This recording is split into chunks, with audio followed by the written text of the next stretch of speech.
2006 में मैंने 2 मोटरसाइकिलें खरीदी।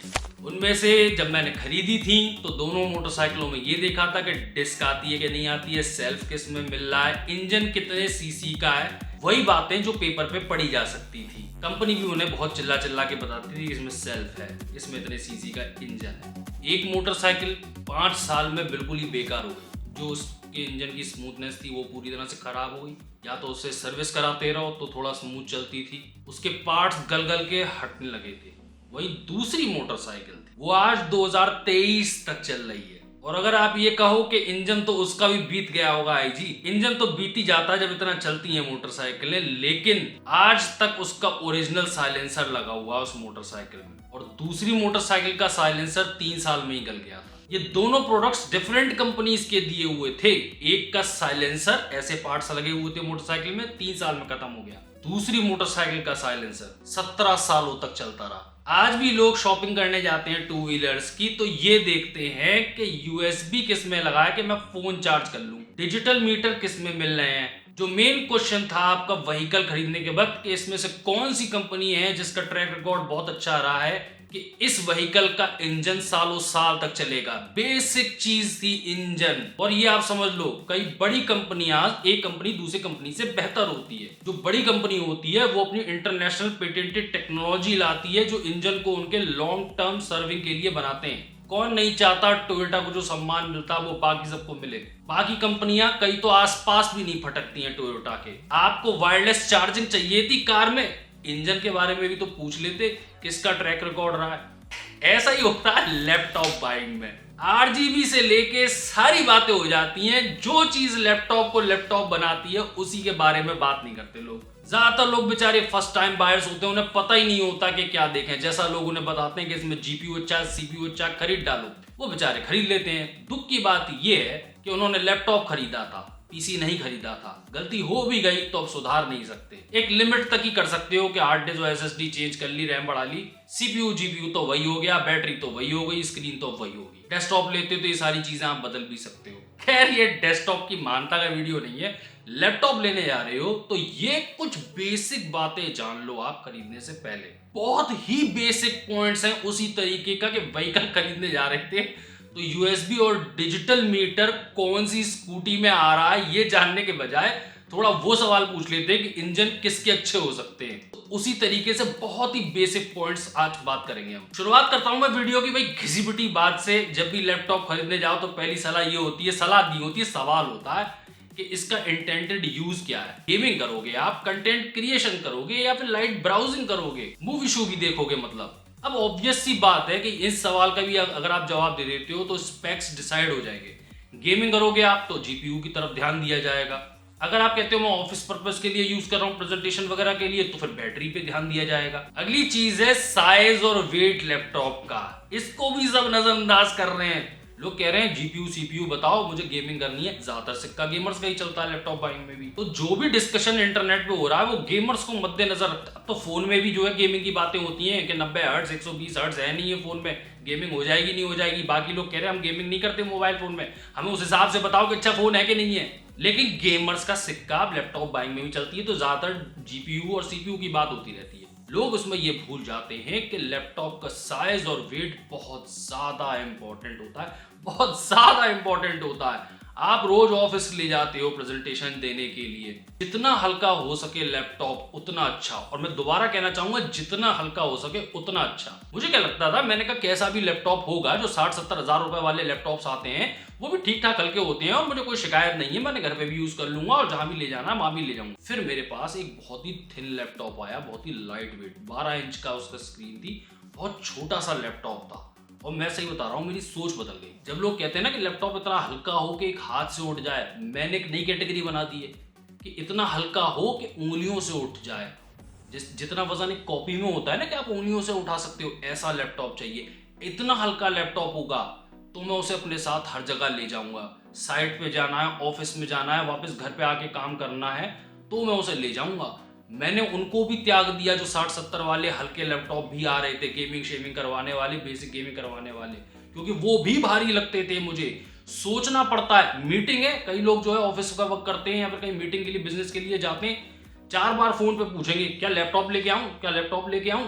अगर आपको पता है मीटिंग है, नहीं भी अगर लैपटॉप की जरूरत थी, क्या पता वहां ऐसा डिस्कशन चलेगा, आपको एक प्रेजेंटेशन दिखानी पड़े, लैपटॉप आपके साथ आपका होना चाहिए। आपका दिन जो है वो ऑफिस टाइमिंग्स चल रही है, आप अभी काम ही कर रहे हो, लैपटॉप आपका साथ ही होना चाहिए। लेकिन सिर्फ वजन की वजह से और साइज की वजह से लैपटॉप नहीं गया।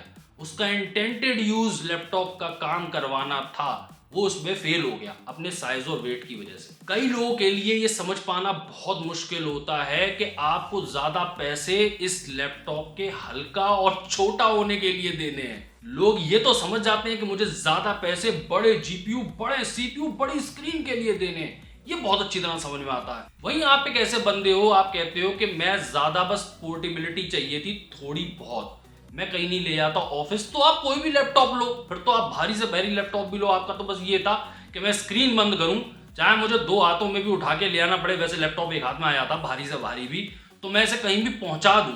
बाय द वे मैं आपको ये बताता चलूं, कुछ लैपटॉप्स के मैं आपको लिंक दे दूंगा, जैसे मैंने बात कही कि अच्छे हल्के और छोटे साइज वाले अच्छे लैपटॉप्स 2-3 दे दूंगा, ये समझाने के लिए आपको कि कौन से लैपटॉप्स होते हैं जो हल्के भी हैं, अच्छे भी हैं, अगर आप बिजनेस वगैरह में यूज करना चाहते हो। नेक्स्ट फैक्टर जो आपको कंसिडर करना चाहिए वो है बैटरी लाइफ। दोबारा से मैं काम की बात करूंगा, वही वाली बात है, गेमर्स का सिक्का चलता, वो कहते हैं हाँ ठीक है बैटरी हम बात करेंगे, लेकिन मेन मुद्दा है कि इसमें जीपीयू बड़ा लगा हुआ है, एक बार को बैटरी छोटी कर देना, लेकिन ग्राफिक कार्ड ऊपर हो सकता है तो उसे कर दो। बैटरी भी आप समझ रहे हो कितनी ज्यादा इंपॉर्टेंट होती है। मैं आपको एक किस्सा सुनाता हूँ। मेरे कई फ्रेंड्स हैं, उन जब कहीं सफर पे निकलो घूमने के लिए, तो अगर देखते हैं कि शहर छोड़ते वक्त उनके मोबाइल की 80% बैटरी ले गई है, वो एंग्जाइटी होने लगती है, घबराने लगते हैं, कहते हैं वो बीच में फ़ोन बंद हो जाएगा, मुझे चार्जिंग चाहिए, मुझे पावर बैंक चाहिए। और भगवान भला करे अगर कहीं बीच रास्ते में उनकी बैटरी 20% तक पहुंच चुकी है, इतना दिमाग में और कुछ होता ही नहीं है, मतलब इतनी कैलकुलेशन कर रहे होते कि भाई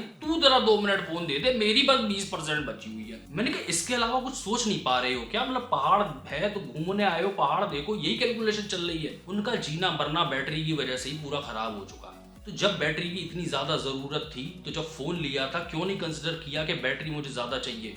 लैपटॉप आप लेने जा रहे हो, उसे काम के लिए यूज़ करते हो, आप कॉलेज वगैरह ले आते हो, आपको सोचना भी ना पड़े, इतनी ज़्यादा बैटरी होनी चाहिए कि मोस्ट ऑफ द टाइम आप जब वापस घर भी आ जाओ तो भी उसमें 30-40% बैटरी रहनी चाहिए। और अगर आप 8-8 घंटे भी ऑफिस में देते हो, लगातार चलाते हो, तो भी वो 8 घंटे बैटरी देने लायक होना चाहिए। काम के लिए लिया था लैपटॉप, वरना चार्जर ही ढूंढते रह जाओगे। फिर से वही सिचुएशन बता रहा हूं मैं आपको कि कहीं इंपॉर्टेंट मीटिंग चल रही है, बहुत ही कर्रा कन्वर्सेशन चल रहा है, और आपके दिमाग में ये चल रहा है, ओ माय गॉड 20% रह गई, ये कब बंद होने वाला है, ये कब बंद होने वाला। फुल फोकस आपका काम पे होना चाहिए। और ये इतनी बड़ी बात नहीं है, कई लैपटॉप्स आते हैं बहुत अच्छी बैटरीज के साथ, उनका हार्डवेयर बड़ा लो होता है, उनकी बैटरी बहुत लंबे टाइम तक चल सकती है, आराम से 8-8 घंटे चल सकती है। और दूसरी एक बेकार की बात भी करता हुआ चल रहा हूँ, आपको भी पता है कि बैटरी जो है डिग्रेड होती है ड्यूरिंग द टाइमिंग। अब आपने अगर 8 घंटे वाला नया लैपटॉप लिया था, 8 घंटे का बैटरी बैकअप देने वाला, तो कम से कम ये मान के चलो कि 3-4 साल हो जाएंगे, तो कुछ नहीं 5-6 घंटे तो देगा ही देगा।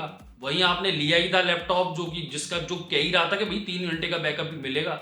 अब जब उसका 4-5 साल बाद 2 घंटे या 1.5 घंटे का रह जाए तो शिकायत नहीं होनी चाहिए आपको। अगली एक बहुत जरूरी बात आप जान लो, लैपटॉप खरीदने जा रहे हो तो ये तो आप सभी जानते हैं कि लैपटॉप आप ले रहे हो तो ऑपरेटिंग सिस्टम आपका SSD पे होना चाहिए, साथ में आप लोगों को एक आध हार्ड डिस्क भी मिल जाती है जो थोड़ा बहुत अच्छा लैपटॉप ले रहे हैं। लेकिन ये भी आप याद रखो कि कई लोगों को बहुत ज्यादा स्पेस चाहिए होती है। अगर आप वीडियो का काम कर रहे हो, एडिटिंग का, आपको भी नहीं पता कि आपका जो है वर्किंग एनवायरनमेंट कैसा होगा, कैसी बड़ी बड़ी फाइलें आएंगी। लैपटॉप तो आज आपने खरीद लिया, कल एक कैमरा ऐसा खरीद लिया जो कि बहुत ही बड़ी बड़ी फाइलें बना रहा था। अब आप कह रहे हो मैंने तो लैपटॉप उस जमाने के हिसाब से खरीदा था कि जब मैं मोबाइल से शूटिंग किया करता था, छोटी छोटी वीडियो फाइलें बनती थी, अब ये कैमरा जो है इतनी बड़ी बड़ी फाइलें दे रहा है, मेरा लैपटॉप सह नहीं पा रहा। और याद रखो, कई लोग फर्स्ट टाइम बायर्स होते हैं, इसलिए वो ये फैसला कर नहीं पाते हैं। उन्हें दिखता है कि हाँ SSD है, ठीक है, 500 GB की है तो बहुत ही अच्छी हो गई, और हार्ड डिस्क अगर 1-2 TB मिल गई तो बहुत अच्छी हो गई। याद रखो, अगर आपको ज्यादा जरूरत पड़ी तो आपके लिए ऑप्शंस बहुत ज्यादा लिमिटेड है जो लैपटॉप वाले हैं। डेस्कटॉप और पीसी में लफड़ा ही नहीं है। सस्ते से सस्ते मदरबोर्ड में भी ये होता है कि 2-3 M.2 लगा लो, 1-2 SATA SSD लगा लो, और हार्ड डिस्क 3-4 लगा लो। यानी कि अगर किसी के पास कंप्यूटर है, डेस्कटॉप है, पीसी है, तो वो तो अगर बाद में भी रियलाइज करेगा कि मेरी दिक्कत हो रही है, मुझे और स्पेस चाहिए, तो उसे पुरानी SSD और हार्ड डिस्क हटाने की जरूरत नहीं है, सिर्फ नई जोड़ने की जरूरत है।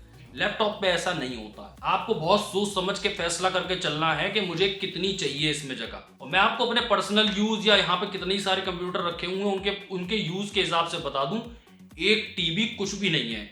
इवन ऑपरेटिंग सिस्टम, कई सिस्टमों में हम भी कोशिश करते हैं कि 256 जीबी की एसएसडी लगा दें, 500 जीबी की एसएसडी लगा दें, इससे ज्यादा पैसा क्यों खर्च करना। पता चल रहा है कि एक एक टीबी की एसएसडी लगा रखी है ऑपरेटिंग सिस्टम पे, वो भी कम पड़ रही है क्योंकि उस पर गेम भी कुछ इंस्टॉल होते हैं। अगर आपको गेम खेलने का शौक है, आप अगर वीडियो एडिटिंग करते हो तो एक बात आपको पता चलेगी, फाइल साइज की तो बात कर ही चुका हूं। आप रेंडर करते हो, उसके बारे में सब बात करते हैं कि सीपीयू और जीपीयू की जरूरत होती है जब हम वीडियो एडिटिंग करते हैं उसमें रेंडरिंग के लिए। ज्यादा लोग ये नहीं बताते हैं कि जब वीडियो रेंडर हो जाता है पूरा, उसके बाद जब 100% लिखा हुआ आता है एडोब प्रीमियर प्रो में, वो 100% अगले 5-10 मिनट तक लिखा रहेगा। वो होता क्या है, मिक्सिंग हो रही होती है। मिक्सिंग का मतलब होता है वीडियो और ऑडियो जो है वो जुड़ रहे होते हैं, स्टिच हो रहे होते हैं। उसमें सीपीयू और जीपीयू का कोई रोल नहीं होता।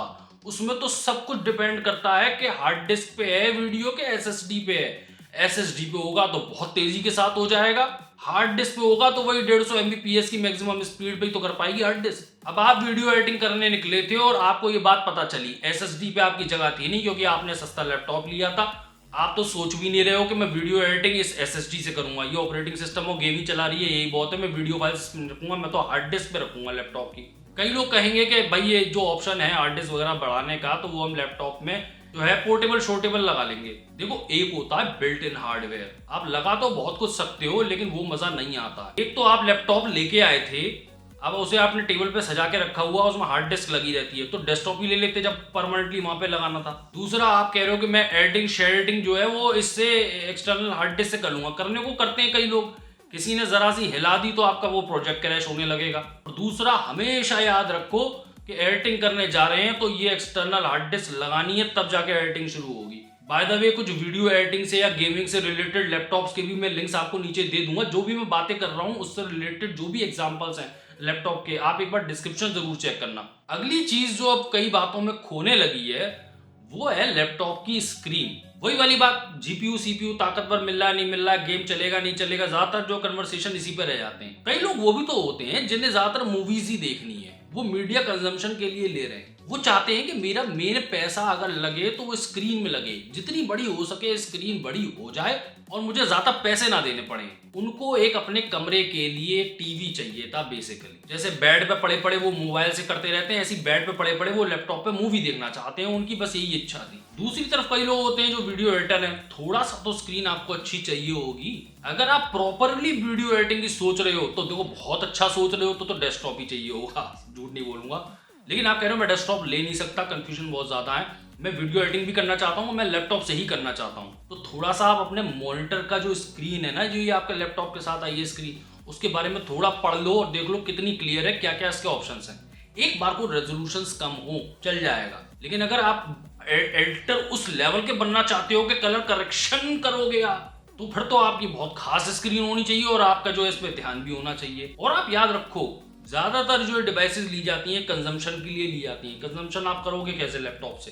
दो ही आउटपुट होते हैं लैपटॉप में से, एक होती है उसकी स्क्रीन, एक उसका होता है ऑडियो जो स्पीकर्स होते हैं। अब ज्यादातर टाइम आप पिक्चर ही देखने वाले थे, टीवी सीरियल्स ही देखने वाले थे, तो जरा इन दोनों चीजों पर अगर आप ध्यान दे लो तो ज्यादा बेटर है। अब ये कुछ बातें मैंने आपको बताई बेसिक सी हैं, तो बहुत सारी मैंने कुछ चूज कर ली जो मुझे लगता था जिनके बारे में कम बात होती है। जैसे व्हीकल खरीदने जाओ तो इंजन कितना रिलायबल होने वाला है अगले 10 साल तक, इसके बारे में बहुत कम बात होती है। आप अपनी रिसर्च करो और ज्यादातर सुनने को आपको ये मिलेगा कि स्कूटी लेने जा रहा हूं तो इसमें मोबाइल चार्ज हो जाएगा नहीं हो जाएगा, कार लेने जा रहा हूं तो कार के अंदर इंटरनेट है कि नहीं है। जैसे बैटरी कैपेसिटी हो गई, स्क्रीन साइज हो गया, जो आपकी स्टोरेज है, बहुत ही बेसिक चीज है जिसका आपको अभी शुरुआत से ही ख्याल करना पड़ेगा, वो हो गई।